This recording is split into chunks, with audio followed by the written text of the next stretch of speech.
অভিনব কায়দায় বিনিয়োগকারীদের অর্থ আত্মসাৎ করেছে 5 সিকিউরিটিজ হাউস।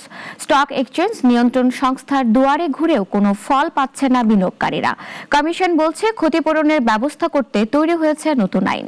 অন্যদিকে অর্থ আত্মসাৎ করা সিকিউরিটিজ হাউসের মালিকরা রয়েছেন বহাল তবিয়তে। সানি আহমেদের প্রতিবেদনে। আবু ইসা মোহাম্মদ নিজামুল ইসলাম একজন অবসরপ্রাপ্ত সরকারি কর্মকর্তা। নিজের সঞ্চিত অর্থ শেয়ার বাজারে বিনিয়োগের জন্য হিসেব খুলেন তামহা সিকিউরিটিজে, কিন্তু সব হারিয়ে আজ পুঁজি ফেরত পেতে বিচারের আশায় ঘুরছেন স্টক এক্সচেঞ্জে নিয়ন্ত্রণ সংস্থার দুয়ারে। কিন্তু কেন? তামহা সিকিউরিটিজ কর্তৃপক্ষ ম্যানেজিং ডাইরেক্টর 2021 সালে ক্লায়েন্টসদের সব শেয়ার গোপনে বিক্রি করে 173 কোটি টাকা আত্মসাৎ করে দেশের বাইরে সরিয়ে ফেলে। আমরা বিগত 4 বছর ধরে রাস্তায় রাস্তায় ঘুরতেছি আমাদের সর্বস্ব হারিয়ে। এত বিপুল পরিমাণ অর্থ তামহা সিকিউরিটিজের পরিচালকরা যে একাই আত্মসাৎ করেছেন তা নয়। মশিউর সিকিউরিটিজ ক্রেস্ট বাঙ্কো শাহ মোহাম্মদ সগির অর্থ আত্মসাৎ করে বিনিয়োগকারীদের করেছেন নিঃস্ব।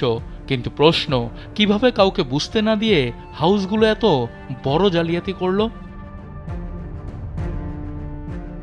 সিকিউরিটিজ হাউসগুলো দুটি ব্যাক অফিস সফটওয়্যার ব্যবহার করে।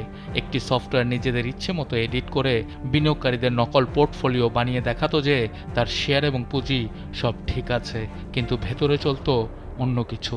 হাউসগুলো ক্লায়েন্টের শেয়ার বিক্রি করে তুলে নিত অর্থ।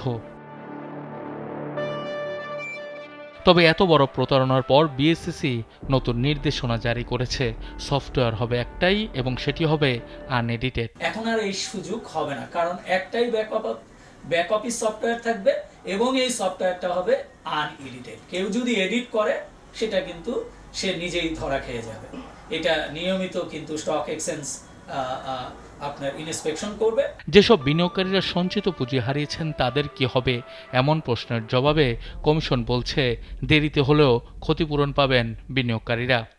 এই ইনভেস্টর প্রোটেকশন ফান্ড থেকেই এই যে মশিউর, তামহা, বানকো ইনভেস্টরদের যে ক্ষতি হয়েছে সেই ক্ষতিগুলো কিন্তু এই ইনভেস্টর প্রোটেকশন ফান্ড থেকে পর্যায়ক্রমে এটা পরিশোধ করা হবে। বিনিয়োগকারীদের অর্থ গেল, সে ক্ষতিপূরণের ব্যবস্থা করছে কমিশন, স্টক এক্সচেঞ্জ।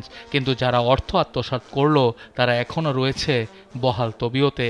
আইনি ফাঁক ফোকরে সব দিক ম্যানেজ করে করছেন আয়েশি জীবনযাপন। সানি আহমেদ, নাগরিক, ঢাকা।